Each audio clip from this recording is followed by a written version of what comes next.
जन संघर्ष मोर्चा अध्यक्ष एवं जीएमबीएन के पूर्व उपाध्यक्ष रघुनाथ सिंह नेगी के पत्रकारों से वार्ता करते हुए कहा कि हरिद्वार नगर निगम भूमि खरीद घोटाले के मुख्य मास्टरमाइंड गुनहगार बा जालसाज जिसने घोटाले को अंजाम दिया आज भी सचिवालय के चौथे तल पर सरकार में महत्वपूर्ण जिम्मेदारी संभाले हुए है। ऐसे महाभ्रष्ट अधिकारी को जिसके इशारे पर यह सारा खेल रचा गया को बर्खास्त किया जाना चाहिए तथा इन पर शिकंजा कसने व घोटाले के कर्ता धर्ताओं के खिलाफ सरकार को सीबीआई जांच कराने की दिशा में कार्रवाई करने तथा एफआईआर दर्ज करवानी चाहिए। नेगी ने कहा कि उक्त घोटाले में सरकार में अच्छी दखल रखने वाले मास्टरमाइंड जालसाज अधिकारी के निर्देश व दबाव के कारण ही इस घोटाले को अंजाम दिया गया। यह अलग बात है कि अधिकारियों ने दबाव में आकर यह घोटाला किया जिसमें इनको निलंबित कर दिया गया है एवं विजिलेंस जांच के आदेश भी सरकार द्वारा दिए गए जो कि सराहनीय कदम है, लेकिन असली मास्टरमाइंड के खिलाफ कार्रवाई न होना दुर्भाग्यपूर्ण है। सूत्र बताते हैं कि उक्त मास्टरमाइंड अधिकारी द्वारा जिलाधिकारी, एसडीएम, नगर आयुक्त व अन्य अधिकारियों पर दबाव बनाकर इनको नियम विरुद्ध काम करने व काम जल्दी निपटाने के निर्देश दिए गए थे।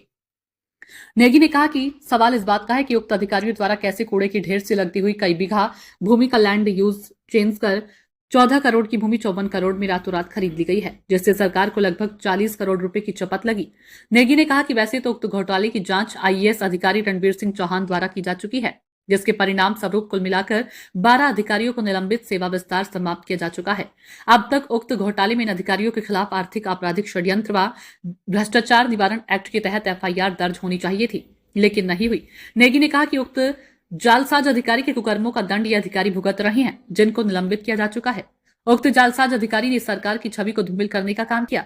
मोर्चा सरकार से आग्रह करता है कि न्याय के सिद्धांत के दृष्टिगत शीघ्र उक्त जालसाज मास्टरमाइंड अधिकारी को बर्खास्त कर इस पूरे गिरोह के खिलाफ सीबीआई जांच व भ्रष्ट अधिकारियों के खिलाफ एफआईआर दर्ज करवाने की कार्रवाई करें। पत्रकार वार्ता में हाजी असद व प्रवीण शर्मा पिन्नी मौजूद रहे।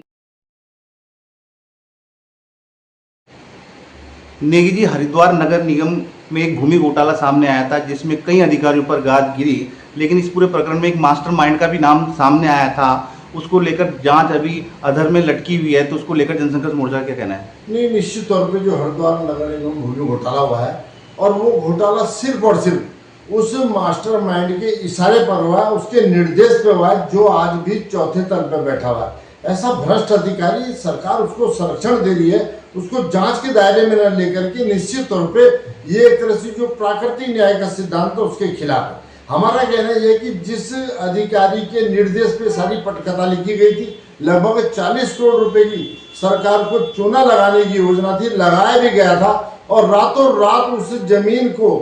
लैंड यूज चेंज करके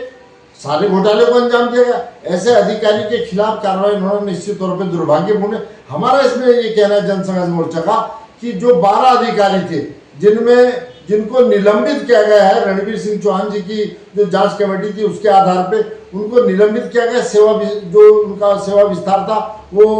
समाप्त किया गया। ऐसे में मास्टरमाइंड जिसने उन अधिकारियों पे दबाव डाला, मैं ये नहीं समझ पा रहा हूँ अधिकारी आखिर क्यों नहीं बोल रहे हैं। उनको भी मुखार होना चाहिए कि इस भ्रष्ट अधिकारी के निर्देश पे जिसने रात दिन उनको दबाव दे के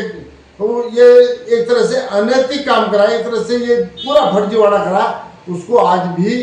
बाहर खुला छोड़ रखा है सरकार ने, तो निश्चित तौर पे बहुत दुर्भाग्यपूर्ण है। ऐसे अधिकारी के तमाम ये जो पूरा कॉकस है गिरोह, हम इसको बोल सकते हैं, ये नेक्सस ना होकर के इसको देसी भाषा में गिरोह कह सकते हैं। और इस गिरोह पे जो सरगना है,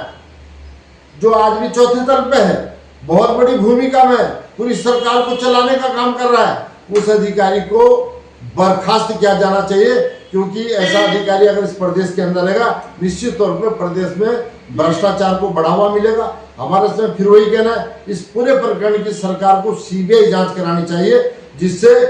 इस मास्टरमाइंड की भूमिका का पता लगे, इनके खिलाफ भ्रष्टाचार निवारण अधिनियम के तहत मुकदमा दर्ज हो और जनता में एक मैसेज आए कि यह सरकार अच्छा काम कर रही है। और सिर्फ इन अधिकारी को दोषी